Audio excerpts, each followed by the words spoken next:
पर यहाँ करोड़ों गोपियां मिलके गा रही और एक स्वर, एक शब्द, एक लय। क्यों? क्योंकि भाव एक था, कृष्ण दर्शन लालसा, कृष्ण दर्शन की लालसा, कृष्ण से मिलन की इच्छा लेकर के गोपी गा रही। रुरुदुहु सुस्वरम राजन, रो भी रही है गोपी तो सुस्वरम, एक स्वर में, एक पुकार से गोपी श्री कृष्ण को पुकारती है। और जब विरह होता है, मिलन में तो एक कृष्ण होते हैं, पर जब विरह होता है ना तो जर्रे जर्रे में, पत्ते पत्ते में कृष्ण नजर आता है, कोने कोने में श्याम सुंदर। गोपी को हर जगह कृष्ण। और एक समय तो ऐसा आया, प्रेम में गोपी ऐसी डूबी कि भूल गई अपना आपा। जो ज्ञान मार्गी कहते हैं ना, अहम ब्रह्मोस्मि, ये गोपी ने प्रेम से पा लिया।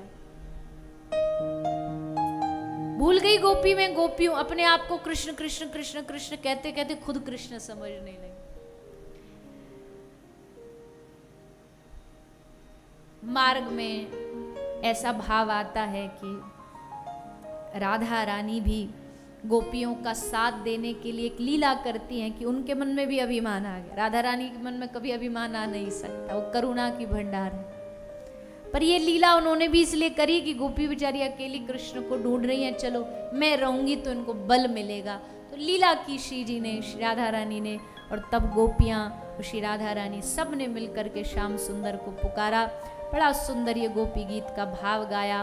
और इनके भाव को सुन करके तासाम आभिर्भुचौरी स्मयमान मुखाम्भुज पीताम्बर धरशगवी साक्षान मनमथ मनमथ। आज गोपियों की इच्छा पूर्ण करने के लिए गोपियों के मध्य में पीताम्बरधारी मोर मुकुटधारी श्री श्याम सुंदर भगवान प्रकट हो गए। बोलिए रास बिहारी भगवान की जय। भगवान श्याम सुंदर प्रकट हुए। गोपी के मध्य में कृष्ण के आते ही आनंद की एक लहर दौड़ाई। जिन श्याम सुंदर को एक झलक पाने को गोपी बावरी हो रही थी, अब वो सामने खड़े हैं।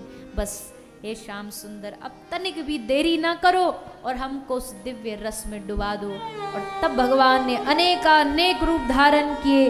हर गोपी के साथ एक एक श्याम सुंदर प्रकट होकर के रास का दिव्य आनंद यमुना के पुलिन पर गोपियों को प्रदान किया। आइए हम सब भी उस रास का थोड़ा सा अनुभव करने का प्रयास करें। होना तो है नहीं, रास तो रास है, उसकी तुलना तो कोई कर नहीं सकता। पर चलो भगवत कृपा कब हो जाए, न जाने कौन से गुण पर दयानिधि रीझ जाते, कब हाथ पकड़ के रास में खींच ले, क्या भरोसा। तो उस रास का थोड़ा सा भाव सब गाते हैं, रास का अनुभव करते हैं और फिर ठाकुर जी की आगे की मथुरा लीला, द्वारिका लीला, ये सब लीलाओं में हम सब प्रवेश करेंगे। आइए सभी भाव से। वृंदावन रस भूमि में रास रचो अति भारी, ठुमक ठुमक नाचे प्रिया प्रियतम जाए सखी बलिहारी। सारी सखियां प्रिया प्रीतम के इस दिव्य रास को देख करके बलिहार बलिहार ऐसा अद्भुत रस बरसा। ये रस आज भी बरसता है वृंदावन में, ऐसा नहीं है कि एक बार ही बरसा। 4 रास शास्त्रों ने गिने हैं। शरद रास, एक बसंत का रास होता है, एक महारास जो ये सुखदेव जी ने सुनाया, और एक नित्य रास जो नित्य होता है। तो 4 रास है और कोई एक ही बार रास हुआ ऐसा नहीं है। ब्रज में कई स्थान हैं जहाँ ठाकुर जी की रास मंडल है, हर जगह पर अलग अलग है। भागवत जी वाला जो रास है ये वंशीवट पे हुआ है वृंदावन में, ये महारास की कथा है। शारदीय, बसंत रास, ये सब अलग अलग रास भगवान करते रहते हैं, आनंद देते हैं। सुखदेव जी कहते हैं राजन, रास करने के उपरांत भगवान ने गोपियों को घर जाने की आज्ञा दी। सब गोपियां धीरे धीरे अपने घर की ओर प्रस्थान करती हैं। इसके बाद श्री प्रभु ने भी अब अपनी मथुरा लीला आरंभ करने का मन बना लिया। बहुत समय हो गया, वसुदेव देवकी भी कारागार में भगवान को रोज स्मरण करते हैं, याद करते हैं। तो भगवान ने एक ऐसा पूरा लीला बनाई कि कंस ने अक्रूर जी को भेजा ब्रज में श्री कृष्ण को लाने के लिए। श्री अक्रूर जी महाराज कृष्ण को ले जाने के लिए ब्रज पधारे। ये दिन ब्रज के लिए, ब्रजवासियों के लिए सबसे कठिन दुखमय दिन था, क्योंकि आज उनके प्राण प्रियतम श्री कृष्ण उन्हें छोड़ करके जा रहे हैं। किंतु भगवान की लीला के सामने किसकी चली है?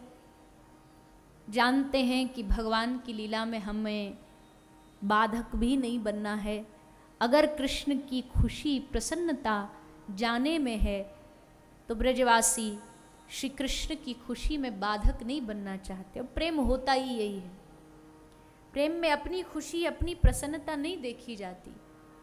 प्रेम में अपने प्रियतम का सुख देखा जाता है।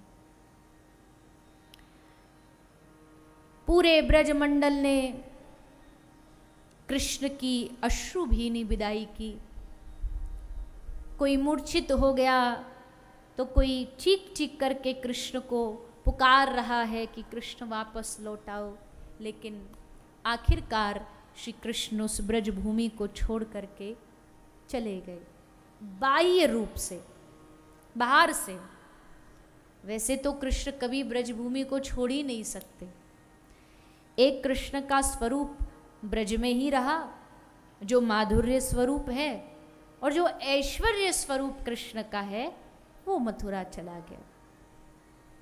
कथा आती है, अक्रूर जी यमुना जी में स्नान करते हैं, डुबकी लगाते हैं, तो श्री अक्रूर जी महाराज को भगवान के दिव्य दर्शन हुए और यहीं पर अदला बदली हो गई। हम ब्रजवासी मानते हैं कि जब अक्रूर जी ने भगवान का रूप देखा ना, वहीं भगवान ने अपना एक रूप वहीं ब्रज में छोड़ दिया और दूसरा रूप धारण, नारायण रूप धारण करके प्रभु आगे चले गए। श्री ठाकुर जी मथुरा पहुंचे। मथुरा में कंस ने स्वागत की तैयारी कर रखी थी। स्वागत भी बड़ा भयानक था। कुवलियापीड़ हाथी को मदरा पिला के, शराब पिला के, उसको नशे में डुबा करके, और एक हाथी जब बावरा हो जाए तो वो तो किसी के वश में होता नहीं, श्री कृष्ण के सामने छोड़ दिया। पर श्री कृष्ण पराक्रमियों के भी पराक्रमी है। भगवान ने कुवलियापीड़ को अपनी ओर आता देखा, पकड़ा पांव और उसको ऊपर आकाश में फेंक के उछाल के मारा। कुवलियापीड़ का उद्धार हो गया। कंस तक सूचना गई, महाराज उस बालक ने हाथी को मार दिया। अब तो महाराज कंस की रात की नींद उड़ गई, चैन उड़ गया। जहां काला देखता ना उसे वहीं कृष्ण नजर आता, हर जगह कृष्ण नजर आता उसको। देखो ये जो भगवान के दैत्य हैं ना, भले दैत्य हैं पर हैं तो ये भी कृपा पात्र ही। भगवान के हाथों से उद्धार हो जाना, इससे बड़ी कृपा क्या होगी। भगवत प्राप्ति तो इनको भी हुई है। अब हर जगह कृष्ण दिख रहा, और क्या चाहिए। पर ये कृष्ण प्रेम को नहीं पा सके। प्रेम प्राप्ति करने से भगवान के दर्शन का लाभ होता। भगवान अगर हमारे जीवन में प्रेम नहीं होगा ना, भगवत प्रेम नहीं होगा, कृष्ण मिल भी जाएंगे तो भी पहचान नहीं पाओगे। सत्संग पहचान कराएगा, भगवान की कथा पहचान कराएगी। अगर केवल भगवान को देखना भरी लक्ष्य होता तो दुर्योधन रोज कृष्ण को देखता था, उद्धार हुआ, बुद्धि बदली। बुद्धि बदली अर्जुन की। क्यों? क्योंकि कृष्ण ने उसको भगवत गीता 18 अध्याय का ज्ञान दिया। बुद्धि बदलती है सत्संग से, केवल भगवत दर्शन से नहीं, सत्संग सुनकर के बुद्धि का परिवर्तन होता है। तो महाराज कंस, इनका उद्धार का समय नजदीक आया। भगवान मथुरा के भ्रमण के लिए अपने सखा मंडली के साथ गए। और इसी भ्रमण में भगवान ने कंस का एक धनुष था जो भगवान शंकर ने दिया था, कहा था जो इसको तोड़ेगा वही तेरा काल होगा। तो कंस ने इसकी बड़ी सिक्योरिटी टाइट कर रखी थी, कोई यहाँ तक पहुँच ना जाए। पर हमारे ठाकुर जी तो वैसे भी छीनने चुराने इस सब में एक्सपर्ट हैं, सो घुस गए धक्का दे के सबको, जबरन भीतर घुसे और जाके धनुष को पकड़ के तोड़ दिया। हाहाकार मच गया। अब तो कंस सोच रहा है मृत्यु नजदीक है, पर अंतिम कोशिश क्यों छोड़े। बड़ी सभा में अखाड़े में बड़े बड़े योद्धाओं को कंस ने बुलाया, चाणूर मुष्टिक तोशल सब आए हैं। कंस ने आवाहन किया, अब यहाँ कृष्ण और बलराम आएंगे और इन बड़े बड़े योद्धाओं के साथ युद्ध करेंगे। कृष्ण बलराम आए, युद्ध भूमि में कूदे, जा कर के चाणूर को मारा, मुष्टिक को मारा, तोशल को मारा। कंस घबराया, देखा इतने बड़े बड़े योद्धा इन्होंने मार दिए, अब मेरा नंबर है। कांप के बोला अपने दूतों को, जाओ इन दोनों को पकड़ के बंदी बना दो, कारागार में जेल में डाल दो। भगवान श्री कृष्ण ने दाऊ दादा को कहा, दादा आपने यहाँ अखाड़े में संभालो, हमने अपने मामा जी ते हाय हेलो कराते हैं, ये बड़े उछल रहे हैं, अब आज तो इनका राम नाम सत्य करना ही पड़ेगा।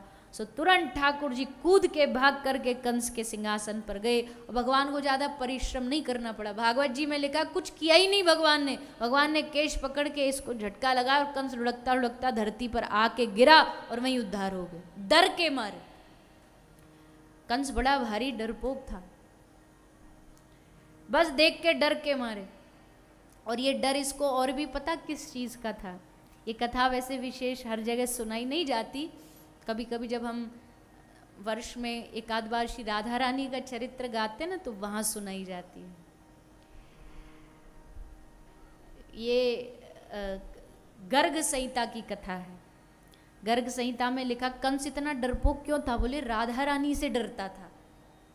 राधा रानी से कैसे डरता था, तो गर्ग संहिता में लिखा एक बार जब इसने देखा कि कृष्ण इससे हरा नहीं पा रहा है, पूतना गई वो मर गई, तृणावृत वो मर गया, तब इसको किसी ने कहा कृष्ण को हराना तो कृष्ण की शक्ति को हराओ, और कृष्ण की शक्ति कौन है, राधा। तो कंस बरसाना में पहुंच गया और जब राधा रानी अपनी सब सखियों के संग खेल रही थी ना, तो ये ऐसे कुंज में छुप छुप के ऐसे झांक झांक के देख रहा था, छुप छुप के। तो राधा रानी ने कहा, ललिता ये कौन आदमी है मूंछों वाला, ये हमारे इस लीला में कैसे व्यवधान कर रहा है। तो ललिता बोली, देवी ये पुरुष, हे स्वामिनी जी ये पुरुष कोई और नहीं है, ये राजाधिराज मथुरापति महाराज कंस हैं, आपके पास आए हैं। तो श्री जी बोली, अच्छा हमारे पास हमको हराने आया है, इसके लिए तो हमारी सखी काफी, ललिता जा इसको सखी बना के ले आ। तो गर्ग संहिता में ऐसा लिखा है कि ललिता विशाखा सब गई, कंस को पकड़ करके इसको लहंगा परिया पहना के गोपी बना के ले आई। अब सखियां बोली, स्वामिनी जी इसको काम क्या दे, तो श्री जी बोली, हमारे जो गौशाला है ना उसमें गोबर उठाने वाली का काम दे दो। तो कई बरस तक कंस ने बरसाना में गोबर उठाया। ऐसा ब्रज में ये गर्ग संहिता में कथा सुनाई जाती है। और इतना डर गया कंस राधा रानी से, राधा रानी का नाम सुनते ही एकदम कांप जाता था। तो अंत में जब नारद जी आए, नारद जी ने कहा, हे स्वामिनी जी इस बेचारे को छोड़ दो, इसको वहाँ अपना राजपाट भी संभालने दो, आप इस पर कृपा करो। तब स्वामिनी जी ने ललिता विशाखा को कहा कि इसको मुक्त कर दो, तब उसको मुक्त कर। इसलिए बरसाने की तरफ तो देखता भी नहीं था कभी कंस। ठाकुर जी से तो फिर भी हाथापाई करने को तैयार था, पर बरसाने से तो ऐसा कांपता था कि नहीं, खबरदार इस ओर तो देखना नहीं फिर गोबर उठवाएंगी। राधा रानी की सखियां कुछ भी करवा सकती हैं, शक्तिशाली हैं, उनमें बड़ा बल है। तो ये ब्रज का एक भाव है कि कंस का भय का एक कारण स्वामिनी जी थी। तो श्री ठाकुर जी ने कंस का उद्धार किया, कंस मारा गया, देवता बड़े प्रसन्न हुए, पृथ्वी मैया बड़ी प्रसन्न हुई। भगवान ने अपने माता पिता और नाना उग्रसेन को कारागार से मुक्त कराया। नाना को मथुरा का राजा बना दिया।